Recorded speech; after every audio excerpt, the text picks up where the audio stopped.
बोल, काय बोलायचं होतं? रुक्मिणी आली होती भेटायला. हे बोलायचं होतं तुला? मला वाटलं तुला आपल्याबद्दल बोलायचं. अमूल्य, ते पण त्याचा इनडायरेक्ट संबंध आपल्या नात्याशी सुद्धा आहे. कसा? जर मी तुला म्हटलं की तुझ्या आणि रुक्मिणीमध्ये काय बोलणं झालं हे मला आधीच माहितीये तर? म्हणजे तुझं तिच्याशी बोलणं झालं का? कॉल आला होता तिचा. खूप चिडली तुझ्या. काय म्हणाली?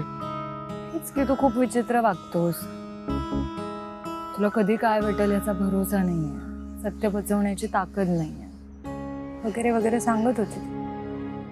तुला पटलं असेल ना तिचं ते म्हणणं? कधी कधी मला काय वाटतं माहितीये वेदांत, तू मला ओळखूच नाही शकलास आणि भीती वाटतं मला या गोष्टीची. आपण ज्या माणसाला पूर्णपणे ओळखतो तो आपल्याला जरा सुद्धा ओळखत नाही. फिलिंग काय असतं तुला नाही कळणार. म्हणजे तुला खरंच असं वाटतं का की मी रुक्मिणीला जे काही सांगितलं ते योग्य होतं? 100%. आपल्या आई वडिलांचं आपल्याशी एक नातं असतं आणि इतर जगाशी दुसरं नातं असतं. पण ते म्हणतात ना वेदांत, एक माणूस एका व्यक्तीशी जसा असतो तो दुसऱ्याही व्यक्तीशी तसाच असतो, असं काही नाहीये. आता त्या माणसाची परिस्थिती, तेव्हाची त्याची मनस्थिती आणि इतरही खूप साऱ्या गोष्टी त्याचं वागणं अफेक्ट करतात. आपल्या आई वडिलांसोबत जे नातं असतं ना, ते सुधरवायचंय का मग बिघडवायचं एवढंच आपल्या हातात असतं. आता बघ ना वेदांत, त्यांनी आपल्याला जन्म दिला, लहानाचं मोठं केलं, त्यात ते कुठेच कमी नाही पडले ना. मग बाहेरचं जग त्यांच्याबद्दल काय म्हणतं ह्याने आपल्याला का फरक पडा? मलाही हेच म्हणायचं होतं, पण तुझ्या इतकं असं छान शब्दात मला समजवता येत नव्हतं. तर सगळ्यांना सगळ्यात जमतं असं नाहीये ना.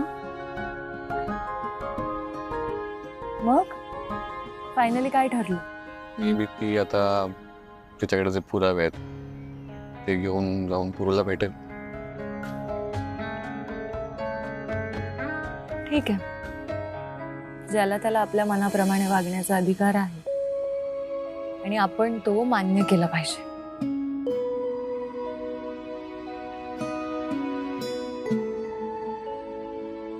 बाय द वे, तू मला काय इथे बोलावलंस? तू आता म्हणालीस ना की आपली नाती घडवणं बिघडवणं हे आपल्याच हातात असतं. ते पटलं मला. आणि विशेषतः आत्ता जेव्हा आपण नव्याने एक नातं सुरू करतो, म्हणजे आपल्या नात्याचं जे काही प्रोग्रेशन होईल, पण त्याआधी ना मला काही गोष्टींबद्दल तुझ्याशी बोलायचं. मे बी तुला नाही आवडणार ते, पण अमूल्य, पण न आवडणाऱ्या गोष्टींपासून पळ काढू नये हे तूच शिकवलंयस ना मला, म्हणून आज बोलतो. बोल, एकदम मोकळेपणाने बोल, कुठलाही आडपडदा न ठेवता. तुला आठवतंय आपली पहिली भेट कुठे झाली होती? अरे देवा, ती कशी विसरू शकते मी? अगदी काल घडल्यासारखीच आठवते मला. ऍक्च्युली मी ना हॉस्पिटलमध्ये होतो ना, तेव्हा याचा विचार करत होतो. तुला आठवतंय मी गाडी घेऊन येत होतो आणि मग तू वन वे मध्ये गाडी घातलीस आणि म्हणून आपला ऍक्सिडेंट झाला. आठवतंय ना? माझी गाडी वन वे मध्ये नव्हती, तुझी गाडी वन वे मध्ये घुसवली होतीस.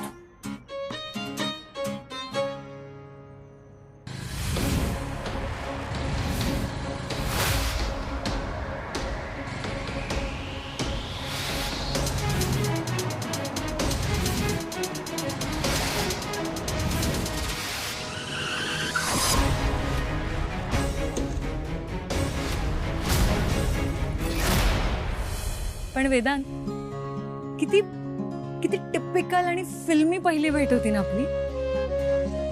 तेव्हा कधी वाटलं पण नव्हतं की आपण कधी एकमेकांच्या प्रेमात पडू. राग आला होता ना मला तुझा. ऑब्विसली येणारच ना, कारण गैरसमज झाला होता. आणि अमूल्य, किती मूर्ख होतो ना आपण. अगं, म्हणजे मी मूर्ख होतो. बेटर. पण तुला सांगू का, तेव्हाची परिस्थितीच अशी होती, म्हणजे चुकीचीच होती. आणि त्या परिस्थितीमध्ये ना आपल्यात फक्त आणि फक्त गैरसमजच झाले असते.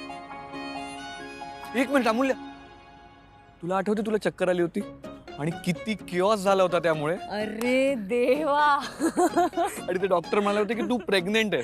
हो ना रे, कसलं हॉरिबल होतं ते. तुला सांगू, मला ना तेव्हाच वाटलं होतं की मी या मुलीला या आधी कुठेतरी पाहिलंय. पण मग त्यानंतर तू कुठे भेटलीस? डायरेक्ट लग्नात. आणि तेव्हा काय समजलं होतंस तुम्हाला? पैसे उकळणारी मुलगी. म्हणजे तू कोणी आहे का खोलीत?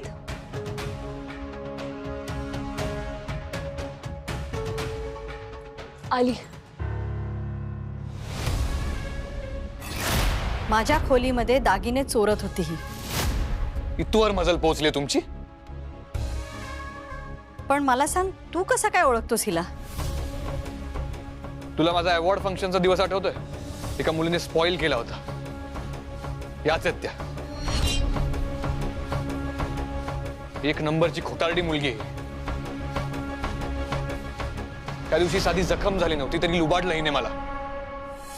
ते आजीच्या हारावरून ते प्रकरण झालं होतं ना, म्हणून. बघू आणि इकडे. आई नीट चेक कर.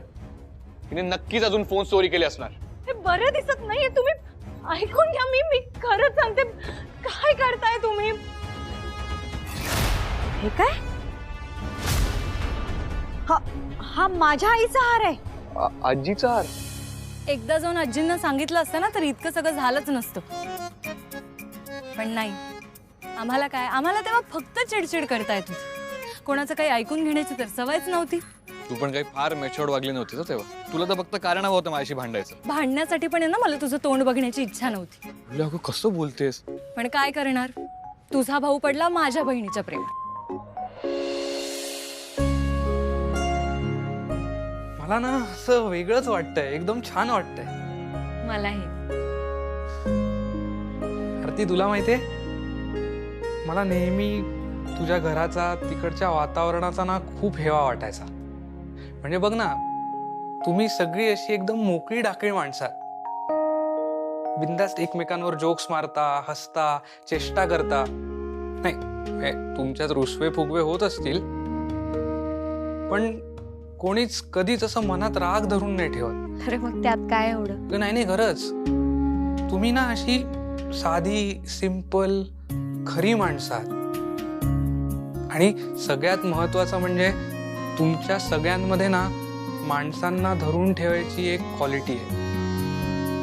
मला असं नेहमी वाटायचं की आपल्याकडे सगळं आहे, पण हा मोकळेपणा नाहीये. घरी असलो की नेहमी आईचा धाक, दादाची चिडचिड.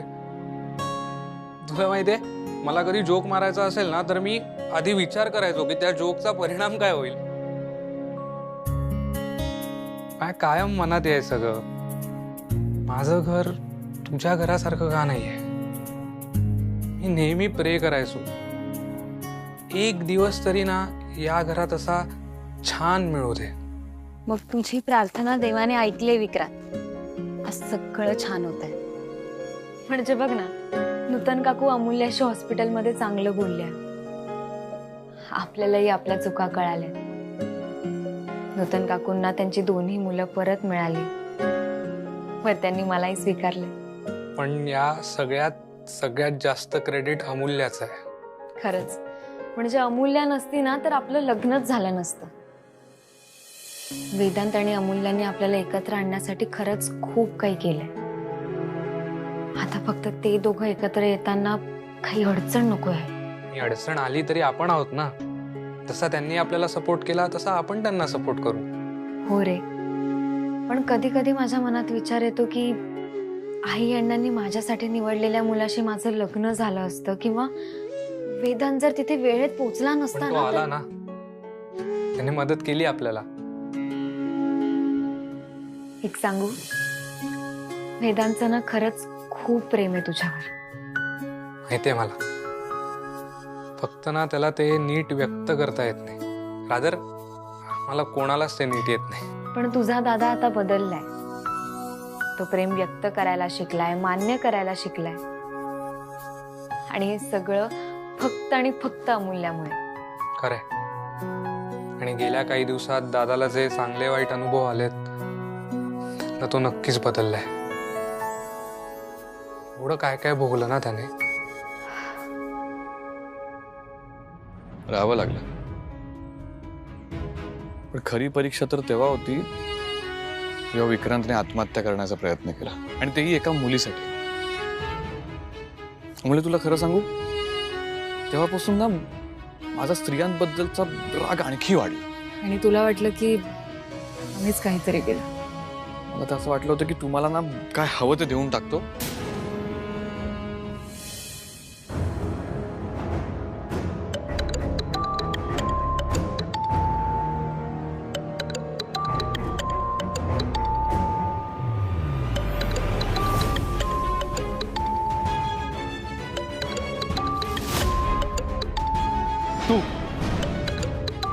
तू आहेस ती मुलगी. तू माझ्या भावाला फसवलंयस. अगं का लागलीस आमच्या मागे. आधी तो कार ऍक्सिडेंट, तिथूनच प्लॅनिंग सुरू झालं ना तुझं. मग तुला माझा फोन मिळाला नाही, तो तू मुद्दाम पळवलास. माझ्या मीटिंग्स कॅन्सल केल्या, माझं नुकसान केलं. मला ना आधीपासूनच डाऊट होता काय हवं होतं तुला विक्रांत कडून, आणि माझाच भाऊ का. जगात दुसरी मुलं नाहीयेत का. हा, पैसे बघितलेस ना तू. किती पैसे हवेत बोल, मी तुला देतो ते पैसे. मी तुला आधी पण विचारलं होतं पैसे हवेत का, पैसे हवेत का. किती पैसे घेणार आहेस माझ्या भावाचा पिछा सोडण्यासाठी, बोल ना. प्रत्येक गोष्ट चुकीच्या दृष्टिकोनातूनच बघायची सवय होती का तुला. काय ना मूल्य, कामाव्यतिरिक्त माझं माणसांशी बोलणं व्हायचंच नाही. आणि माणसांच्या भावनेचे वेगवेगळे अँगल्स असू शकतात ना. तर मी समजायचो की ते दिसतंय ना तेच सत्य, आणि त्याचा खूप मोठा फटका बसला मला. ऍक्च्युली मी ना माणूस कमी आणि यंत्र जास्त झालो होतो. आणि अमूल्य, मी मान्य करतो मी चुका केल्या होत्या. रादर आपण दोघांनी चुका केल्या होत्या. पण त्या चुकांमधून गंमत तर आली ना. तुला आठवतंय आपल्या हातून एक टेंडर गेलं होतं, आणि ते तुझ्यामुळे परत मिळालं. आणि म्हणून मला तुला ट्रीट द्यायची होती, तुला सरप्राईज करायचं होतं. आणि तेव्हा मला आठवलं की अमूल्याला तर समुद्र आवडतो, आणि म्हणून मी तुला सरप्राईज केलं होतं.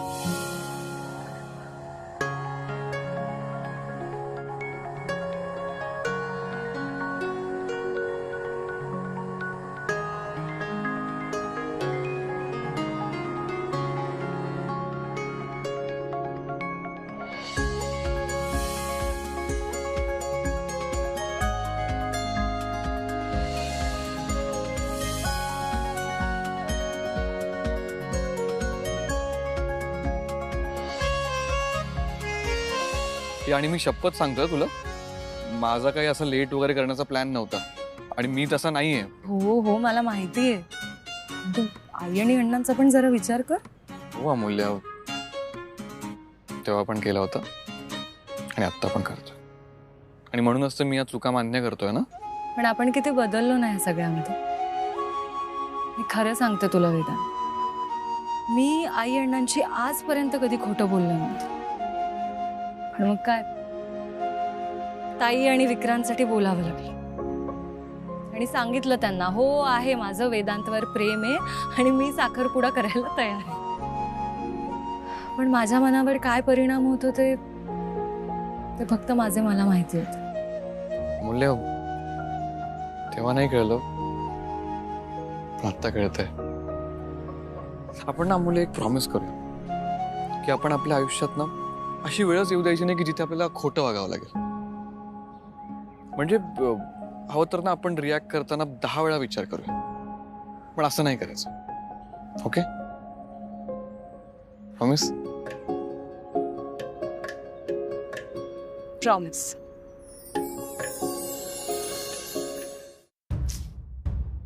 काय करावं या मुलीचं मला खरंच कळेन असं झालं आता. अहो, तुम्ही नका जास्त फेऱ्या मारत बसू. तुम्ही स्वस्थ बसा, इकडे बसा. असं काय करताय? तिन्ही सांज झाली अजून ही मुलगी आली नाही. अहो, ती लहान आहे का आता? लहान आहे. लहान नाहीये म्हणूनच काळजी वाटतेय. काही नाही काही नाही. किंवा बायकांना काळजी करण्यासाठी काही ना काही कारण हवंच असतं. मुळात मला कळत नाही, जर उशीर होतोय तर एक फोन करायला काय होतं? अहो, पण जर ती वेदांच्या सोबत असेल तर तिच्या लक्षात येणार आहे का मला सांगा? जरा तिच्या वयाचा होऊन विचार करा ना तुम्ही पण. तुम्ही ना फक्त सल्ले द्या. हा, बर, असं म्हणताय. आणखी एक सल्ला देऊ? द्या. नाही, आता हे असं ना तिच्यात गुंतणं थोडस कमी करा. तिचं लग्न झाल्यानंतर ना फार त्रास होईल तुम्हाला.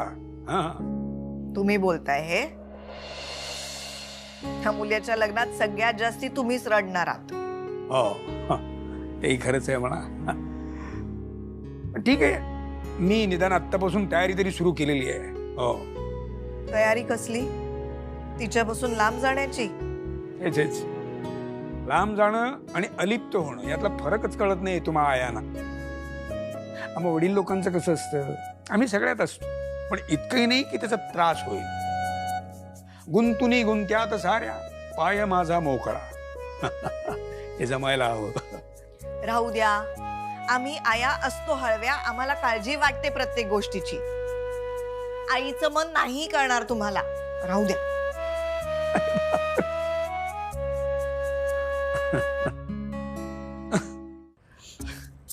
अमूल्य, मला एक विचारायचं होतं. ते तू मगाशी का चिडली होतीस?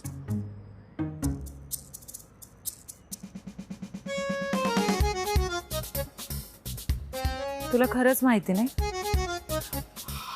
मूल्य, अगं तुला ना माझा प्रश्नच कळला नाही. माझं म्हणणं आहे की एवढं चिडण्यासारखं काय होतं? तुला काय खरंच वाटतं ती साहित्य आणि हे नाव नको काढू तिचं. आणि आत्ता तिच्याबद्दल बोलणं इतकी महत्वाची आहे का ती? अगं मी तेच तर म्हणतोय, कशाला महत्व द्यायचं तिला? तू महत्व देतेस तिला. मी महत्व देतेय कारण आता आपलं नातं एका वेगळ्या वळणावर पोहोचलं. मला सांग, जेव्हा मला मुलगा बघायला आला होता तेव्हा का आला होतास तू माझ्या घराबाहेर? ते तर अण्णांनी तुला बघितलं आणि घरी बोलवून घेतलं. किती ऑकवर्ड झाला होतास तू त्या दिवशी. मला सांग, तेव्हा तुला माझ्याबद्दल काहीच वाटत नव्हतं? अमूल्य, जर हे सगळं तुला माहित होतं मग तुला कळत नव्हतं का तू मला तेव्हापासून आवडतेस? अरे पण तुला एकट्याला आवडून काय उपयोग ना? मला पण तर तू आवडायला हवास ना. मी नाही बोलले कारण मी तुझ्या फिलिंग्सची रिस्पेक्ट करत होते. तुझे प्रयत्न कळत होते मला. पण तुझा काय प्रॉब्लेम आहे माहितीये का वेदांत? तू आहे ना, तू मध्येच असं चिडचिड करायचास, मध्येच ॲरोगंटली वागायचास. त्यामुळे मग डोक्यात जायचास माझ्या. कसा होतास तू? मग आता का आवडलो मी तुला? वेदांत, तुझं बालपण कसं गेलं मला नाही माहित. आणि मी समजू शकते ही गोष्ट की खूप लहानपणी तुझ्यावर खूप जबाबदाऱ्या आल्या आणि त्या सगळ्यामुळे तुझ्या आतला खरा वेदांत कुठेतरी तुझ्या आतच दडून राहिला. पण मग आता तुझ्या समोर जो काही प्रसंग आला, जी काही परिस्थिती आली, त्याच्यामध्ये तू ॲरोगंटली न वागता एका शहाण्या माणसासारखं त्याला सामोरं गेलास. चिडचिड करून जे काही तू सगळं बिघडवलं असतंस ना, त्याला तू शांतपणे सॉल्व्ह करण्याचा प्रयत्न केलास आणि त्यात सगळ्यांना परत मिळवलंस तू. नकळत ह्या सगळ्यामध्ये मी तुझ्या बरोबर होते आणि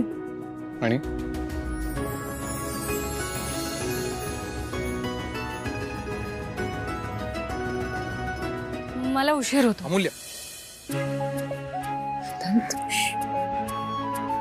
मला आता ऐकायचंच आहे मी तुला का आवडतो ते. आणि यावेळेस मी तुझा हात धरलाय तू सोडण्यासाठी नाही. हे बघ, सोड तू. अमूल्य,